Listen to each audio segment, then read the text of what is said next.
ನಾವು ಈ ದಿನ 9ನೇ ತರಗತಿಯ ಅಧ್ಯಾಯವಾದಂತಹ ತ್ರಿಭುಜಗಳು ಈ ಅಧ್ಯಾಯದ ಬಗ್ಗೆ ನಾವು ಇವತ್ತು ತಿಳ್ಕೊಳ್ಳೋಣ. ಮೊದಲನೇದಾಗಿ ತ್ರಿಭುಜ ಅಂತ ಬಂದಾಗ ನೀವು ಏನಂತ ಹೇಳ್ಬೋದು ನೋಡ್ರಿ, 3 ಏಕರೇಖಾಗತವಲ್ಲದ ಅಂತ್ಯ ಬಿಂದುಗಳಿಂದ ಸಂಧಿಸಿದಾಗ ಉಂಟಾಗ್ತಕ್ಕಂತಹ ಆವೃತ ಆಕೃತಿಯನ್ನು ನೀವು ತ್ರಿಭುಜ ಅಂತೇಳಿ ಹೇಳ್ಬೋದು. ಸೊ ಈ ತ್ರಿಭುಜದಲ್ಲಿ ತ್ರಿಭುಜಗಳ ಸರ್ವಸಮತೆ ಬಗ್ಗೆ ತಿಳ್ಕೊತೀರ. ಮತ್ತು ಒಂದು ತ್ರಿಭುಜ ಅಂತ ಬಂದಾಗ ನೀವಿಲ್ಲಿ ABC ತ್ರಿಭುಜವನ್ನು ಗಮನಿಸ್ತಾ ಇದ್ದೀರಲ್ವ. ABC ಅಂತ ಬಂದಾಗ ABC ಅಂತ ಬಂದಾಗ 3 ಶೃಂಗಗಳನ್ನು ಹೊಂದಿರತಕ್ಕಂಥ ತ್ರಿಭುಜ.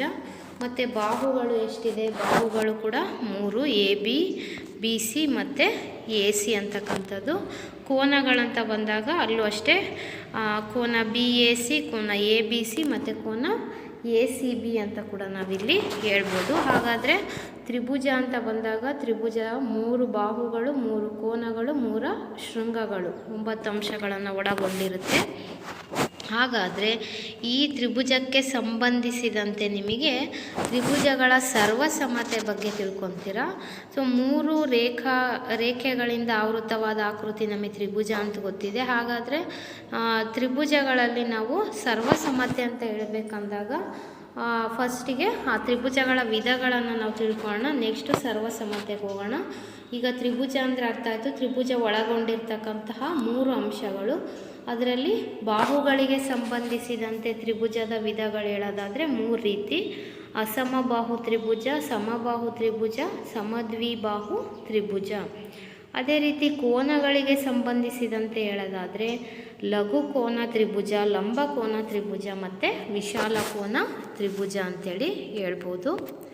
ಹಾಗಾದರೆ ಇಲ್ಲಿ ಮೊದಲನೇ ನಿಯಮ ಅಂದರೆ 2 ತ್ರಿಭುಜಗಳ ಸರ್ವಸಮತೆಗೆ ಸಂಬಂಧಪಟ್ಟಂತಹ ನಿಯಮಗಳನ್ನ ಕಲಿತೀರಾ. ಸೊ ಅದರಲ್ಲಿ ಮೊದಲನೇದು ಬಾಕೋಬ ಸರ್ವಸಮತೆಯ ನಿಯಮ. ಇದನ್ನು ಬಾಕೋಬ ಅಂದರೆ ಬಾಹು ಕೋನ ಬಾಹು ಸರ್ವಸಮತೆಯ ನಿಯಮ ಅಂತ ಕೂಡ ಹೇಳ್ತೀವಿ. ಸೊ ಇಲ್ಲೇನು ಹೇಳ್ತಾರೆ ನೋಡ್ರಿ, ಒಂದು ತ್ರಿಭುಜದ 2 ಬಾಹುಗಳು ಮತ್ತು ಅವುಗಳಿಂದ ಉಂಟಾದಂತಹ ಕೋನ ಇನ್ನೊಂದು ತ್ರಿಭುಜದ ಅನುರೂಪ ಬಾಹು ಮತ್ತು ಅವುಗಳಿಂದ ಉಂಟಾದ ಕೋನಕ್ಕೇನಾಗಿರಬೇಕು, ಸಮವಾಗಿರಬೇಕು. ಅಂತಹ ಸಂದರ್ಭದಲ್ಲಿ ಆ 2 ತ್ರಿಭುಜಗಳು ಸರ್ವಸಮ ಅಂತೇಳಿ ನಾವು ಹೇಳ್ಬೋದು.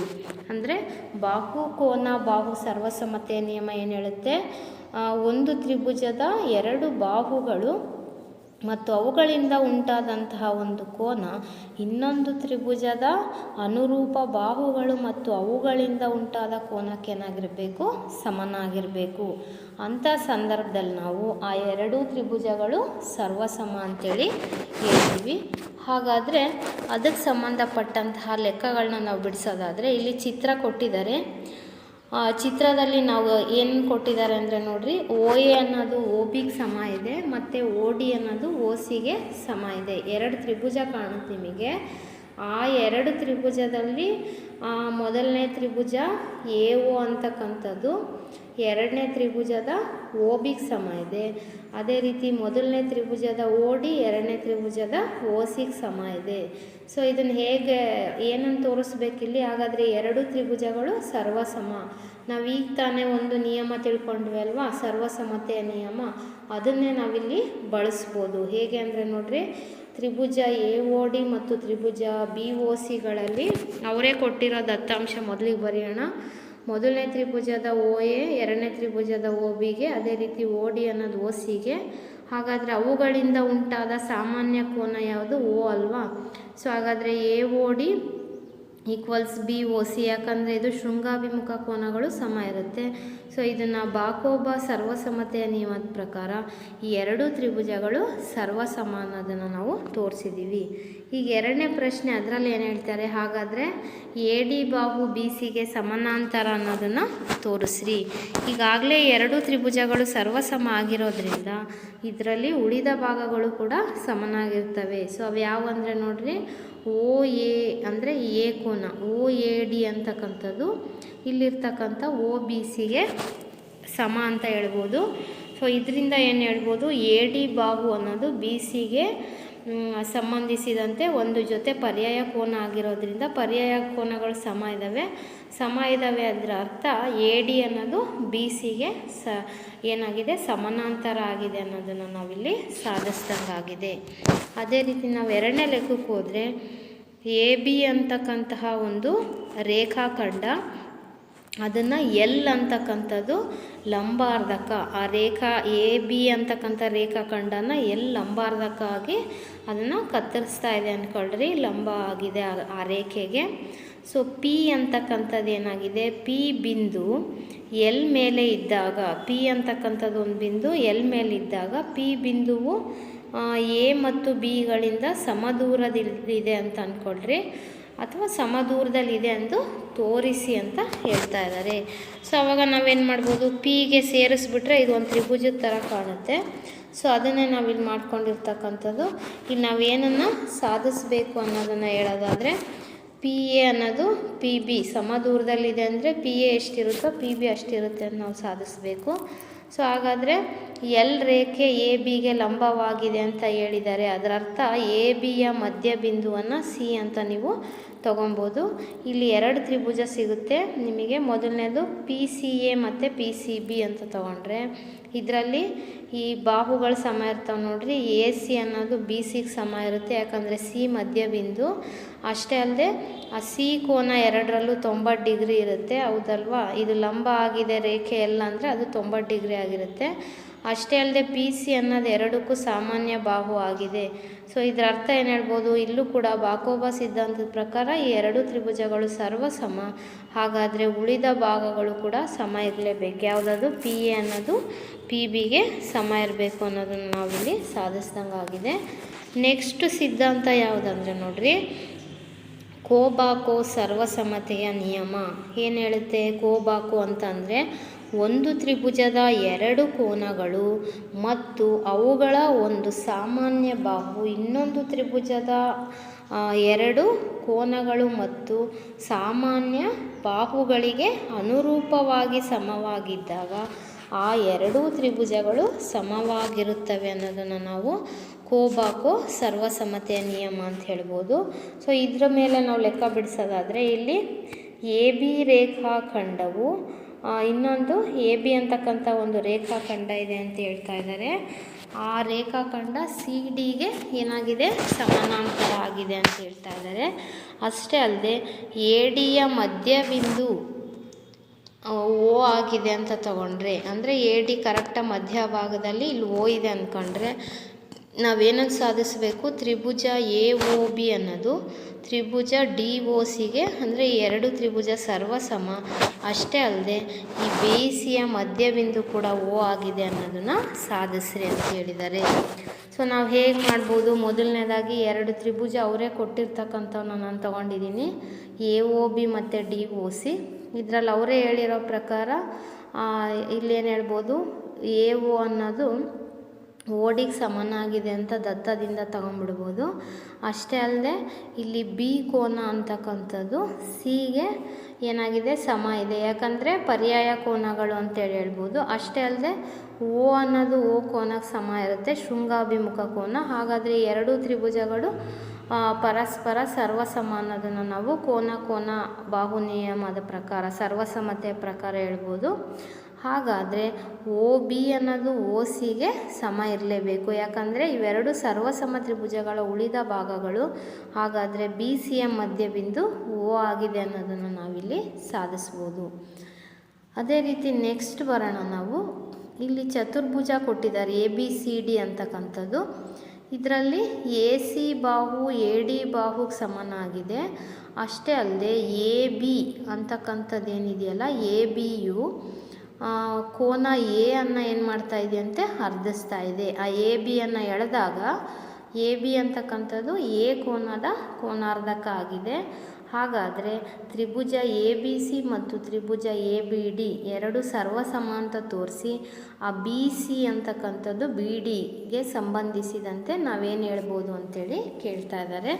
ಸೊ ಮೊದಲನೇದಾಗಿ ಆ ಎರಡು ತ್ರಿಭುಜ ಯಾವ್ದು ಕೊಟ್ಟಿದ್ದಾರೋ ಅದನ್ನು ನಾವಿಲ್ಲಿ ಗಮನಿಸೋಣ. ಎ ಬಿ ಸಿ ಮತ್ತು ಎ ಬಿ ಡಿಯಲ್ಲಿ ನಾವೇನೊಂದು ಸಮ ಅಂತ ಬರ್ಕೊಬೋದು ನೋಡಿರಿ. ಮೊದಲನೇದು ಅವರೇ ಹೇಳಿರೋ ಪ್ರಕಾರ ಎ ಸಿ ಎ ಡಿಗೆ ಸಮ ಇದೆ. ಅಷ್ಟೇ ಅಲ್ಲದೆ ಕೋನ ಅರ್ಧಕ ಅಂದರೆ ಅರ್ಥ ಎ ಕೋನ ಕರೆಕ್ಟಾಗಿ ಅರ್ಧ ಭಾಗ ಆಗಿರುತ್ತೆ. ಹಂಗಾರೆ B A C B A ಡಿಗೆ ಸಮ ಇದೆ ಅಂತ ತಗೊಬೋದು. ಕೋನ ಎ ಅನ್ನು ಅರ್ಧಿಸ್ತಾ ಇರೋದ್ರಿಂದ. ಅಷ್ಟೇ ಅಲ್ಲದೆ ಎ ಬಿ ಅನ್ನೋದು ಸಾಮಾನ್ಯ ಬಾಹು ಆಗಿದೆ. ಇದರಿಂದ ಏನು ಹೇಳ್ಬೋದು, ಎರಡು ತ್ರಿಭುಜಗಳು ಸರ್ವಸಮ. ಯಾವ ಸಿದ್ಧಾಂತ ಅಂತ ಹೇಳ್ಬೋದು ನಾವು, ಬಾಕೋಬ ಸರ್ವಸಮತೆಯ ನಿಯಮದಿಂದ. ಹಾಗಾದರೆ ಬಿ ಸಿ ಅನ್ನೋದು ಕೂಡ ಬಿ ಡಿಗೆ ಏನಾಗಿರುತ್ತೆ, ಸಮ ಇರುತ್ತೆ. ಯಾಕಂದರೆ ಸರ್ವಸಮ ತ್ರಿಭುಜದ ಉಳಿದ ಬಾಹುಗಳು ಅಂತೇಳಿ ಹೇಳ್ಬೋದು ನಾವು. ನೆಕ್ಸ್ಟ್ ಎರಡನೇ ಲೆಕ್ಕಕ್ಕೆ ಬಂದರೆ ಎ ಬಿ ಸಿ ಡಿ ಒಂದು ಚತುರ್ಭುಜ. ಇಲ್ಲೂ ಅಷ್ಟೇ ನೋಡ್ರಿ, ಎ ಡಿ ಬಾಹು ಬಿ ಸಿಗೆ ಸಮನಾಗಿದೆ. ಮತ್ತು ಎ ಅಂತಕ್ಕಂತಹ ಕೋನ ಇಲ್ಲೂ ಕೂಡ ಡಿ ಎ ಬಿ ಅಂತಕ್ಕಂಥದ್ದು ಎಷ್ಟಿರುತ್ತೋ ಅದು ಯಾವುದಕ್ಕೆ ಸಮ ಇರುತ್ತೆ, ಸಿ ಬಿ ಎಗೆ ಸಮ ಇರುತ್ತೆ ಅಂತೇಳಿ ಹೇಳಿದ್ದಾರೆ. ಸೊ ಹಾಗಾದರೆ ಇಲ್ಲಿ 3 ಪ್ರಶ್ನೆ ಕೇಳಿದ್ದಾರೆ. ಮೊದಲನೇದು ತ್ರಿಭುಜ ಎ ಬಿ ಡಿ ಸರ್ವಸಮ ತ್ರಿಭುಜ ಬಿ ಎ ಸಿ ಮತ್ತು ಬಿ ಡಿ ಬಾಹು ಎ ಅಂದರೆ ಕರ್ಣ ಎ ಸಿಗೆ ಸಮ ಇರುತ್ತೆ. ಅದೇ ರೀತಿ ಕೋನ ಎ ಬಿ ಡಿ ಈಕ್ವಲ್ಸ್ ಕೋನ ಬಿ ಎ ಸಿ ಎಂದು ಸಾಧಿಸಿ ಅಂತ ಹೇಳಿದ್ದಾರೆ. ಸೊ ಇದನ್ನು ನಾವು ಹೇಗೆ ಬಿಡಿಸ್ಬೋದು ನೋಡಿ. ಮೊದಲನೇದಾಗಿ ಈ ಎರಡು ತ್ರಿಭುಜ ಯಾವ್ದು ಕೇಳಿದಾರೋ ಅದರಲ್ಲಿ ನಾವೇನು ಮಾಡ್ಬೋದು, ಎ ಡಿ ಅನ್ನೋದು ಬಿ ಸಿಗೆ ಸಮ ಅವರೇ ಹೇಳ್ಬಿಟ್ಟಿದ್ದಾರೆ. ಅಷ್ಟೇ ಅಲ್ಲದೆ ಕೋನ ಕೂಡ ಅವರೇ ಸಮ ಕೊಟ್ಟಿದ್ದಾರೆ. ಮತ್ತು ಗಮನಿಸ್ರಿಯಲ್ಲಿ ಎ ಬಿ ಅನ್ನೋದು ಎ ಬಿ ಬಾಹು ಸಾಮಾನ್ಯವಾಗಿದೆ. ಇದರಿಂದ ಈ ಎರಡೂ ತ್ರಿಭುಜಗಳು ಸರ್ವಸಮ ಅನ್ನೋದನ್ನು ನಾವು ಸಾಧಿಸ್ದಂಗಾಯಿತು. ಸೊ ಯಾವಾಗ ಸರ್ವಸಮ ಇರುತ್ತೋ ಸರ್ವಸಮ ತ್ರಿಭುಜಗಳ ಉಳಿದ ಬಾಹುಗಳು ಕೂಡ ಅಂದರೆ ಬಿ ಡಿ ಮತ್ತು ಎ ಸಿಗೆ ಸಮ ಇರುತ್ತೆ. ಅದೇ ರೀತಿ ಕೋನಗಳು ಕೂಡ ಸಮ ಇರುತ್ತೆ ಅನ್ನೋದನ್ನು ನಾವು ಸಾಧಿಸ್ಬೋದು. ಅಂದರೆ ಇಲ್ಲಿ ಮೊದಲಿಗೆ ಮಾಡಬೇಕಾಗಿರೋದು ಆ ಎರಡು ತ್ರಿಭುಜಗಳು ಸರ್ವಸಮ ಅಂತೇಳಿ ತೋರಿಸ್ಬೇಕು. ನೆಕ್ಸ್ಟ್ 4ನೇ ಪ್ರಶ್ನೆಗೆ ಬಂದರೆ ಎ ಡಿ ಮತ್ತು ಬಿ ಸಿಗಳು ಎ ಬಿ ರೇಖಾಖಂಡಕ್ಕೆ ಎಳೆದ ಸಮಲಂಬಗಳಾಗಿವೆ. ಸಿ ಡಿಯು ಎ ಬಿಯನ್ನು ಅರ್ಧಿಸುತ್ತದೆ ಎಂದು ತೋರಿಸಿ ಅಂತೇಳಿ ಇಲ್ಲೊಂದು ಚಿತ್ರ ಕೊಟ್ಟು ಕೇಳಿದ್ದಾರೆ. ಸೊ ಮೊದಲನೇದಾಗಿ ಅವ್ರು ಏನು ಹೇಳ್ತಾ ಇದ್ದಾರೆ, ಎ ಡಿ ಮತ್ತು ಬಿ ಸಿ ಇವುಗಳಿಗೆ ಎ ಬಿ ರೇಖಾಖಂಡ ಏನಾಗಿದೆಯಂತೆ, ಸಮಲಂಬ ಆಗಿದೆ ಅಂತ ಹೇಳಿದ್ದಾರೆ. ಸೊ ಅಷ್ಟೇ ಅಲ್ಲದೆ ಸಿ ಡಿ ಅಂತಕ್ಕಂಥದ್ದು ಎ ಬಿಯನ್ನು ಅರ್ಧಿಸ್ತಾ ಇದೆ ಅಂತ ಕೂಡ ಹೇಳ್ತಾ ಇದ್ದಾರೆ. ಸೊ ಅರ್ಧಿಸ್ತಾ ಇದೆ ಅಂದರೆ ಓ ಸಿ ಅನ್ನೋದು ಏನಾಗಿರುತ್ತೆ, ಇಲ್ಲಿ ಓ ಡಿಗೆ ಸಮ ಇರುತ್ತೆ ಅನ್ನೋದನ್ನು ಗಮನಿಸ್ಬೋದು. ಸೊ ಮೊದಲನೇದಾಗ ಅವ್ರು ಏನೇನು ಕೊಟ್ಟಿದ್ದಾರೆ ಬರಿತಾ ಬರೋಣ. ಎರಡು ತ್ರಿಭುಜ ಕಾಣಿಸ್ತಾ ಇದೆ, ಎ ಒ ಡಿ ಮತ್ತು ಬಿ ಒ ಸಿ ಅಂತಕ್ಕಂಥದ್ದು. ನಮಗೆ ಇವೆರಡರಲ್ಲೂ ನಾವು ಏನನ್ನು ಗಮನಿಸ್ಬೋದು ನೋಡ್ರಿ, ಎ ಕೋನ ಅನ್ನೋದು ಇಲ್ಲಿ ಬಿ ಕೋನಕ್ಕೆ ಸಮ, ಯಾಕಂದರೆ ಎರಡು 90 ಡಿಗ್ರಿ ಇದೆ. ಅಷ್ಟೇ ಅಲ್ಲದೆ ಎ ಸಿ ಅಂತಕ್ಕಂಥದ್ದು ಎ ಡಿ ಅನ್ನೋದು ಬಿ ಸಿಗೆ ಅವರೇ ಕೊಟ್ಟಿದ್ದಾರೆ ದತ್ತಾಂಶ. ಅಷ್ಟೇ ಅಲ್ಲದೆ ಇಲ್ಲಿ ಓ ಕೋನ ಅಂತಕ್ಕಂಥದ್ದು ಎ ಒ ಡಿ ಅನ್ನೋದು ಬಿ ಒ ಸಿಗೆ, ಯಾಕಂದರೆ ಶೃಂಗಾಭಿಮುಖ ಕೋನ ಅಂತೇಳಿ ನಾವು ಹೇಳ್ಬೋದು. ಸೊ ಹಾಗಾಗಿ ಶೃಂಗಾಭಿಮುಖ ಕೋನಗಳು ಸಮ ಇರುತ್ತೆ. ಇದರಿಂದ ಏನು ಹೇಳ್ಬೋದು, ಈ ಎರಡು ತ್ರಿಭುಜಗಳು ಸರ್ವಸಮ. ಯಾವೆರಡು, ಎ ಬಿ ಡಿ ಮತ್ತು ಬಿ ಎ ಸಿ. ಯಾವ ಒಂದು ನಿಯಮ, ಕೋಬಾಕೋ ನಿಯಮದ ಪ್ರಕಾರ ಅಂತ ಹೇಳ್ಬೋದು. ಹಾಗಾದರೆ ಇಲ್ಲಿ ಓ ಎ ಅನ್ನೋದು ಓ ಬಿಗೆ ಸಮ ಇರುತ್ತೆ ಅಂತ ಹೇಳ್ಬೋದು. ಯಾಕೆ ಅಂದರೆ ಓ ಅನ್ನೋದು ಎ ಬಿಯ ಏನಾಗಿದೆ, ಮಧ್ಯ ಬಿಂದು ಆಗಿದೆ. ಸೊ ಅಷ್ಟೇ ಅಲ್ಲದೆ ಸಿ ಡಿ ಕೂಡ ಎ ಬಿಯನ್ನು ಅರ್ಧಿಸ್ತಾ ಇದೆ ಅಂತ ಕೊಟ್ಟಿದ್ದಾರಲ್ವ. ಸೊ ಇದ್ರ ಪ್ರಕಾರ ನಾವೇನಂತ ಬರಿಬೋದು, ಸಿ ಬಿ ಅಂತಕ್ಕಂಥದ್ದು ಸಿ ಡಿ ಎ ಬಿಯನ್ನು ಅರ್ಧಿಸುತ್ತದೆ ಅಂತೇಳಿ ನಾವು ಬರಿಬೋದು. ನೆಕ್ಸ್ಟ್ ಲೆಕ್ಕಕ್ಕೆ ಬಂದರೆ ನಾವು 5ನೇದು ಎಲ್ ಮತ್ತು ಎಮ್ ಎರಡು ಸಮಾಂತರ ರೇಖೆಗಳು ಅಂತ ಕೊಟ್ಟಿದ್ದಾರೆ. ಈ ಸಮಾಂತರ ರೇಖೆಗಳನ್ನು ಮತ್ತೊಂದು ಜೊತೆ ಸಮಾಂತರ ರೇಖೆಗಳಾದ ಪಿ ಕ್ಯೂ ಏನು ಮಾಡ್ತಾ ಇದ್ದಾವೆ, ಛೇದಿಸ್ತಾ ಇದ್ದಾವೆ. ಹಾಗಾದರೆ ತ್ರಿಭುಜ ಎ ಬಿ ಸಿ ಇನ್ನೊಂದು ತ್ರಿಭುಜ ಸಿ ಡಿ ಎಗೆ ಸರ್ವಸಮ ಅಂತೇಳಿ ತೋರಿಸ್ರಿ ಅಂತ ಹೇಳಿದ್ದಾರೆ. ಹೇಗೆ ತೋರಿಸ್ಬೋದು, ಇಲ್ಲೂ ಅಷ್ಟೇ ಮೊದಲನೇದಾಗಿ ಅವ್ರು ಹೇಳಿರೋ ಎರಡು ತ್ರಿಭುಜನೇ ತಗೊಬೇಕು, ಎ ಬಿ ಸಿ ಮತ್ತು ಸಿ ಡಿ ಎ ತಗೊಂಡಾಗ ಮೊದಲನೇದಾಗಿ ಏನು ಹೇಳ್ಬೋದು, ಕೋನ ಈ ಬಿ ಎ ಸಿ BAC ಅಂತಕ್ಕಂತಹ ಕೋನ ಯಾವ ಕೋನಕ್ಕೆ ಸಮ ಇರುತ್ತೆ ನೋಡ್ರಿ, ಇಲ್ಲಿರ್ತಕ್ಕಂತಹ ACD, ಯಾಕಂದರೆ ಪರ್ಯಾಯ ಕೋನಗಳಾಗುತ್ತಲ್ವ.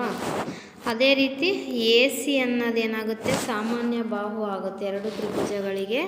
ಅಷ್ಟೇ ಅಲ್ಲದೆ ಇನ್ನೊಂದು ಜೊತೆ ಪರ್ಯಾಯ ಕೋನ ನಾವು ಬರೆಯೋದಾದರೆ ಯಾವುದನ್ನು ಬರಿಬೋದಂದರೆ ACB ಅಂತಕ್ಕಂಥದ್ದು, ಇಲ್ಲಿರ್ತಕ್ಕಂತಹ CAD, ಇವೆರಡು ಪರ್ಯಾಯ ಕೋನಗಳಾಗುತ್ತೆ. ಸೊ ಹಾಗಾದರೆ ಎರಡು ತ್ರಿಭುಜಗಳು ಸರ್ವಸಮ ಕೋಬಾಕೋ ಸರ್ವಸಮತೆಯ ನಿಯಮದಿಂದ ಹಾಗಾದರೆ ಅವ್ರು ಕೇಳಿರ್ತಕ್ಕಂಥದ್ದನ್ನ ನಾವಿಲ್ಲಿ ಸಾಧಿಸ್ದಂಗಾಗಿದೆ ಅಂತೇಳಿ ಹೇಳ್ಬೋದು. ನೆಕ್ಸ್ಟ್ 6ನೇ ಲೆಕ್ಕಕ್ಕೆ ಬಂದರೆ ಕೋನ ಎಯ ಕೋನಾರ್ಧಕ ರೇಖೆ L ಆಗಿದೆ. ಬಿ ಯು ಎಲ್ ಮೇಲೆ ಯಾವುದೇ ಒಂದು ಬಿಂದು ಆಗಿದೆ. BP ಮತ್ತು BQಗಳು ಬಿಯಿಂದ ಕೋನ ಎನ ಬಾಹುಗಳಿಗೆ ಎಳೆದ ಲಂಬ ಅಂತೆ. ಹಾಗಾದರೆ ತ್ರಿಭುಜ APB ಸರ್ವಸಮ ತ್ರಿಭುಜ AQB ಮತ್ತು BP ಅನ್ನೋದು BQಗೆ ಅಥವಾ BU ಕೋನ ಎನ ಬಾಹುಗಳಿಂದ ಸಮದೂರದಲ್ಲಿದೆ ಎಂದು ತೋರಿಸಿ. ಮೊದಲಿಗೆ ಏನು ಮಾಡಬೇಕು, ಸರ್ವಸಮ ಅಂತ ಸಾಧಿಸಬೇಕಲ್ಲ. ಸೊ ಹಾಗಾಗಿ ನಾವೇನು ಮಾಡೋಣ, ಮೊದಲನೇದಾಗಿ ಇಲ್ಲಿರೋ ಎರಡು ತ್ರಿಭುಜ APB ಮತ್ತು AQB ಇವನ್ನ ತೊಗೊಂಡಿದ್ದೀನಿ. ಇದರಲ್ಲಿ ನೀವೇನು ಗಮನಿಸ್ತೀರ ನೋಡ್ರಿ, 90 ಡಿಗ್ರಿ ಅಂದರೆ APB ಎಷ್ಟಿರುತ್ತೋ AQB ಕೋನ ಅಷ್ಟೇ ಇರುತ್ತೆ, 90 ಡಿಗ್ರಿ ಇರುತ್ತೆ. ಅಷ್ಟೇ ಅಲ್ಲದೆ AB ಬಾಹು ಎರಡಕ್ಕೂ ಸಾಮಾನ್ಯ ಆಗಿದೆ. ಮತ್ತು BAP ಅನ್ನೋದು BAQಗೆ ಸಮ ಇರುತ್ತೆ, ಯಾಕಂದರೆ ಕೋನ ಎ ಅನ್ನು ಅರ್ಧಿಸ್ತಾ ಇದೆ L ಅನ್ನೋದು. ಹಾಗಾದರೆ ಎರಡು ತ್ರಿಭುಜಗಳು ಸರ್ವಸಮ ಯಾವ ಸಿದ್ಧಾಂತ, ಕೋಬಾಕೋ ನಿಯಮದ ಪ್ರಕಾರ. ಹಾಗಾದರೆ BP ಅನ್ನೋದು BQಗೆ ಸಮ ಇರುತ್ತೆ. ಯಾಕೆ ಹೇಳ್ರಿ, ಸರ್ವಸಮ ತ್ರಿಭುಜದ ಉಳಿದ ಬಾಹುಗಳು ಅಂಥೇಳಿ ಹೇಳ್ಬೋದು ನಾವು. ಸೊ ಹಾಗಾದರೆ ನೆಕ್ಸ್ಟ್ ಏನು ಹೇಳ್ತಾ ಇದ್ದಾರೆ ನೋಡ್ರಿ, ಇಲ್ಲಿ ಚಿತ್ರದಲ್ಲಿ AC ಅಂತಕ್ಕಂಥದ್ದು AEಗೆ ಸಮ ಇದೆ, AB ಅನ್ನೋದು ADಗೆ ಸಮ ಇದೆ ಮತ್ತು ಕೋನ BAD ಅಂದರೆ ಕೋನ EAC ಕೋನಕ್ಕೆ ಸಮ ಇದೆ. ಆದರೆ ನಾವಿಲ್ಲಿ ಏನು ತೋರಿಸ್ಬೇಕು, BC ಅಂತಕ್ಕಂಥದ್ದು DEಗೆ ಸಮ ಅಂಥೇಳಿ ತೋರಿಸ್ರಿ ಅಂತ ಹೇಳಿದ್ದಾರೆ. ಹೇಗೆ ತೋರಿಸ್ಬೋದು, ಮೊದಲಿಗೆ ಇಲ್ಲೂ ಅಷ್ಟೇ ಅವೆರಡು ತ್ರಿಭುಜಗಳು ಸರ್ವಸಮ ಅಂತ ತೋರಿಸ್ಬೇಕು. ಯಾವುದು, ABC ಮತ್ತು ADE ಇಲ್ಲಿ ಕಾಣ್ತಿದೆ ನೋಡ್ರಿ, ABC ಮತ್ತು ADE ಇವೆರಡು ಸರ್ವಸಮ ಅಂತ ತೋರಿಸ್ಬೇಕು. ಹೇಗೆ ತೋರಿಸ್ಬೋದು, ಇಲ್ಲೇ ಕೊಟ್ಟಿರೋ ಪ್ರಕಾರ ಮೊದಲನೇ ತ್ರಿಭುಜದ AB ಅನ್ನೋದು ADಗೆ ಸಮ ಇದೆ, ದತ್ತದಲ್ಲಿ ಕೊಟ್ಟಿದ್ದಾರೆ. ಮತ್ತು ಕೋನ ಕೂಡ ಅಷ್ಟೇ BAC ಅಂತಕ್ಕಂಥದ್ದು ಇಲ್ಲಿರ್ತಕ್ಕಂತಹ EADಗೆ ಸಮ ಇದೆ ಅಂತ ಹೇಳ್ಬೋದು. ಎರಡು ಒಂದೇ ಬದಿಯ ಕೋನಗಳು, ಯಾವುದು CADಗೆ ಕೂಡಿಸಿದಿರೋದ್ರಿಂದ. ಅಷ್ಟೇ ಅಲ್ಲದೆ AC ಬಾಹು ಅಂತಕ್ಕಂಥದ್ದು ಇಲ್ಲಿ ನೋಡ್ರಿ, AC ಬಾಹು ಅಂತಕ್ಕಂಥದ್ದು AEಗೇನಾಗಿದೆ, ಸಮನಾಗಿದೆ ಅಂತ ಕೊಟ್ಟಿದ್ದಾರೆ. ಹಾಗಾದರೆ ಎರಡು ತ್ರಿಭುಜಗಳು ಸರ್ವಸಮ ಅನ್ನೋದನ್ನು ನಾವು ಸಾಧಿಸ್ದಂಗಾಗಿದೆ. ಸೊ ಅವರು ಅದನ್ನೇ ಕೇಳಿರ್ತಕ್ಕಂಥದ್ದು. ಹಾಗಾದರೆ ಸರ್ವಸಮ ತ್ರಿಭುಜದ ಉಳಿದ ಭಾಗಗಳು ಯಾವುದು, BC ಅನ್ನೋದು DEಗೇನಾಗಿರುತ್ತೆ, ಸಮನಾಗಿರುತ್ತೆ ಅಂಥೇಳಿ ಹೇಳ್ಬೋದು. ನೆಕ್ಸ್ಟ್ ಬರೋದಾದರೆ 8ನೇ ಲೆಕ್ಕಕ್ಕೆ AB ಒಂದು ರೇಖಾಖಂಡ ಮತ್ತು P ಅದರ ಮಧ್ಯಬಿಂದು. ಇಲ್ಲೊಂದು ಚಿತ್ರ ಕಾಣ್ತಾ ಇದೆ ಅಲ್ವಾ, ಕೋನ BAD ಈಕ್ವಲ್ಸ್ ಕೋನ ABE ಮತ್ತು EPA ಈಕ್ವಲ್ಸ್ ಕೋನ DPB ಆಗುವಂತೆ D ಮತ್ತು E ಬಿಂದುಗಳು ABಯ ಒಂದೇ ಪಾರ್ಶ್ವದಲ್ಲಿವೆ. ಸೊ ಹಾಗಾದರೆ DAP ತ್ರಿಭುಜ EBPಗೆ ಸರ್ವಸಮ, AD ಅನ್ನೋದು BE ಎಂದು ತೋರಿಸಿ.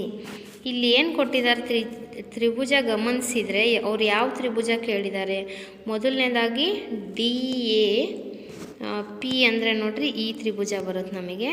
ಇನ್ನೊಂದು ಯಾವುದು EBP ಇಲ್ಲೇ ಕಾಣುತ್ತೆ, EBP. ಈ ಎರಡು ತ್ರಿಭುಜ ಗಮನಿಸಿದಾಗ ಏನೇನು ಸಮ ಇದೆ ಅಂತ ಬರಿಬೋದು ನೋಡ್ರಿ ಮಕ್ಕಳ. ಮೊದಲನೇದಾಗಿ ಇಲ್ಲಿ ಅವರೇ ಕೊಟ್ಟಿರೋ ಪ್ರಕಾರ BAD ಅಂತಕ್ಕಂಥದ್ದು ಯಾವುದಕ್ಕೆ, ABEಗೆ ಸಮ ಇದೆ ಅಂತ ಹೇಳ್ಬೋದು. ಅಂದರೆ A ಕೋನ ಇಲ್ಲಿರೋ B ಕೋನಕ್ಕೆ ಸಮ ಇದೆ. ಅಷ್ಟೇ ಅಲ್ಲದೆ AP ಅಂತಕ್ಕಂಥದ್ದು ಇಲ್ಲಿರೋ BPಗೆ ಸಮ ಇದೆ. ಆಮೇಲೆ ಕೋನ ಎ ಪಿ ಡಿ, ಈ ಪಿ ಕೋನ ಇಲ್ಲಿರ್ತಕ್ಕಂತಹ ಬಿ ಪಿ ಇ ಅಂತಕ್ಕಂಥದ್ದಕ್ಕೆ ಸಮ ಇದೆ. ಸೊ ಹಾಗಾದರೆ ತ್ರಿಭುಜ ಡಿ ಎ ಪಿ ಅನ್ನೋದು ಸರ್ವಸಮ ತ್ರಿಭುಜ ಇ ಬಿ ಪಿ ಅಂತ ಹೇಳ್ಬೋದು. ಅಷ್ಟೇ ಅಲ್ಲದೆ ಎ ಡಿ ಅನ್ನೋದು ಬಿಗೆ ಸಮವಾಗಿದೆ, ಸರ್ವಸಮ ತ್ರಿಭುಜದ ಉಳಿದ ಭಾಗ ಅಂಥೇಳಿ ಹೇಳ್ಬೋದು. ನೆಕ್ಸ್ಟ್ 9ನೇ ಪ್ರಶ್ನೆ, ಎ ಬಿ ಸಿ ಲಂಬಕೋನ ತ್ರಿಭುಜದಲ್ಲಿ ಕೋನ ಸಿ ಲಂಬಕೋನವಾಗಿದೆ. ವಿಕರ್ಣ ಎ ಬಿಯ ಮಧ್ಯಬಿಂದು ಎಂ, ಸಿಯನ್ನು ಎಮ್ಗೆ ಸೇರಿಸಿ ನಾವೀಗೇನು ಮಾಡಬೇಕು, D M equal C M ಆಗುವಂತೆ ಡಿವರೆಗೂ ವೃದ್ಧಿಸಿದೆ ಅಂತ ಕೊಟ್ಟಿದ್ದಾರೆ. ಡಿ ಮತ್ತು ಬಿ ಸೇರಿಸಿದೆ. ಹಾಗಾದರೆ ಇಲ್ಲಿ 4 ಅಂಶ ಕೇಳಿದ್ದಾರೆ. ನಾವು ಒಂದೊಂದನ್ನೇ ಬಿಡಿಸ್ತಾ ಬಂದರೆ, ಮೊದಲನೇ ತ್ರಿಭುಜ ಯಾವುದು, ಎ ಎಮ್ ಸಿ ಗಮನಿಸ್ಬೋದು. ಎ ಎಮ್ ಸಿ ಅಂತಕ್ಕಂಥ ತ್ರಿಭುಜ. ಇನ್ನೊಂದು ಬಿ ಎಮ್ ಡಿಗೆ ಸರ್ವಸಮ ಅಂತ ತೋರಿಸ್ಬೇಕಾ ಅಂತ ಹೇಳಿದ್ದಾರೆ. ಸರ್ವಸಮ ಅಂತ ಹೇಗೆ ತೋರಿಸ್ಬೋದು ನೋಡ್ರಿ. ಮೊದಲನೇದಾಗಿ ಡಿ ಎಮ್ ಅಂತಕ್ಕಂಥದ್ದು ಎ ಸಿ ಎಮ್ಮಿಗೆ ಸಮ ಇದೆ ಅಂತ ತಗೊಳ್ಳೋಣ, ಅವರೇ ದತ್ತದಲ್ಲಿ ಕೊಟ್ಟಿದ್ದಾರೆ.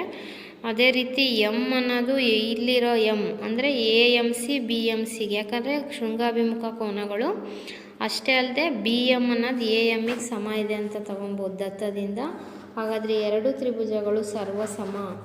ಹಾಗಾದರೆ ಇಲ್ಲೇನು ಹೇಳಿದ್ದಾರೆ, ನೆಕ್ಸ್ಟು ಕೋನ ಎ ಸಿ ಎಮ್, ಇನ್ನೊಂದು ಕೋನ ತಗೊಳೋದಾದರೆ ಕೋನ ಬಿ ಡಿ ಎಮ್ ಇದಕ್ಕೆ ಸಮ ಇದೆ ಅಂಥೇಳಿ ಎ ಎಮ್ ಸಿ ಅಂತ ಹೇಳಿದಾರಲ್ವ. ಸೊ ಇಲ್ಲಿರ್ತಕ್ಕಂತಹ ಈ ಎಮ್ ಸಿ ಅಂತಕ್ಕಂಥದ್ದು ಸರ್ವಸಮ ಇದೆ ಅಂತ ಹೇಳಿದ್ದಾರೆ. ನೆಕ್ಸ್ಟ್ ಕೋನ ಸಿ ಕೋನ ಯಾವುದು, ಎ ಸಿ ಎಮ್ ಅಂತಕ್ಕಂಥದ್ದು ಬಿ ಡಿ ಎಮ್. ಇಲ್ಲೇನಾಗುತ್ತೆ, ಪರ್ಯಾಯ ಕೋನಗಳಾಗುತ್ತಿದ್ದು. ಸೊ ಇದನ್ನು ನಾವು ಈಗಾಗಲೇ ಸಾಧಿಸಿದ್ದೀವಿ ಅಂತ ಕೂಡ ಹೇಳ್ಬೋದು. ಹಾಗಾದರೆ ಇಲ್ಲೇನಾಗುತ್ತೆ, ಡಿ ಬಿ ಅನ್ನೋದು ಎ ಸಿಗೆ ಅಂದರೆ ಸಮಾಂತರ ಆಗುತ್ತೆ ಅನ್ನೋದನ್ನು ಗಮನಿಸ್ತೀವಿ. ಅಷ್ಟೇ ಅಲ್ಲದೆ ಎ ಸಿ ಬಿ ಅಂತಕ್ಕಂಥ ಕೋನ ಪ್ಲಸ್ ಡಿ ಬಿ ಸಿ ಕೋನ ಎಷ್ಟಿರುತ್ತೆ, 180 ಡಿಗ್ರಿ ಇರುತ್ತೆ ಅಂತ ಹೇಳ್ಬೋದು. ಹಾಗಾದರೆ ಡಿ ಬಿ ಸಮಾನಾಂತರ ಸಿ ಎ ಬಿ ಸಿ ಛೇದಕ ಆಗಿರೋದ್ರಿಂದ ಛೇದಕದ ಒಂದೇ ಪಾರ್ಶ್ವದಲ್ಲಿರೋ ಒಳ ಕೋನಗಳಾಗಿರೋದ್ರಿಂದ 180. ಈಗ ಆಲ್ರೆಡಿ ಎ ಸಿ ಬಿ ಅಂತ ತಗೊಂಡ್ರೆ 90 ಡಿಗ್ರಿ ಇದೆ, ಪ್ಲಸ್ ಡಿ ಬಿ ಸಿ ಗೊತ್ತಿಲ್ಲ. ಹಾಗಾದರೆ ಅದು ಕೂಡ 90 ಡಿಗ್ರಿ ಇರುತ್ತೆ ಅನ್ನೋದನ್ನು ನಾವಿಲ್ಲಿ ಸಾಧಿಸ್ದಂಗಾಗಿದೆ. ನೆಕ್ಸ್ಟು 3ನೇ ಪ್ರಶ್ನೆ, ಅದರಲ್ಲೇ ತ್ರಿಭುಜ ಡಿ ಬಿ ಸಿ